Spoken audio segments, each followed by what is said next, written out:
3 দিনব্যাপী China Africa cooperation সম্মেলন ঘিরে মহা আয়োজন চলছে চীনে। বেইজিংয়ে বুধবার থেকে শুরু এবারের সম্মেলন। আফ্রিকার দেশগুলোর সঙ্গে চীনের অর্থনৈতিক ও বাণিজ্যিক সম্পর্ক আরও জোরদার করার লক্ষ্যেই এই আয়োজন। এবারের সম্মেলনে বিশেষ অতিথি হিসেবে অংশ নিতে এরই মাঝে জাতিসংঘের মহাসচিব আন্তোনিও গুতেরেস চীনে পৌঁছেছেন।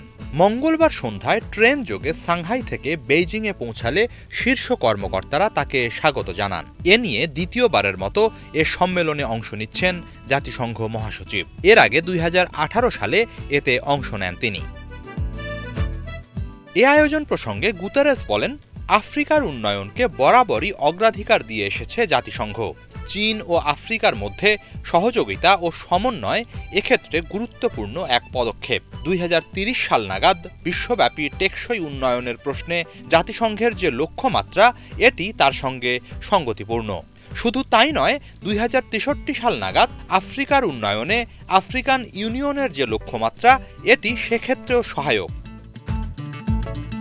জাতিসংঘের মহাসচিব আরও বলেন, চীন ও আফ্রিকার মধ্যে এই সমন্বয় বৈশ্বিক শান্তি ও উন্নয়নের ক্ষেত্রে গুরুত্বপূর্ণ ভূমিকা রাখছে। এটি সারা বিশ্বের জন্যই একটি উৎকৃষ্ট নজির সৃষ্টি করেছে। পরিসংখ্যান বলছে, টানা 15 বছর চীন আফ্রিকার সর্ববৃহৎ বাণিজ্যিক অংশীদার। এই লেনদেন আগামীতে কিভাবে আরও কার্যকরভাবে বাড়ানো যায়, এবারের সম্মেলনে মূলত সেসব নিয়ে আলোচনা করবেন নেতারা। হিজল জোবায়ের, বাংলা ভিশন।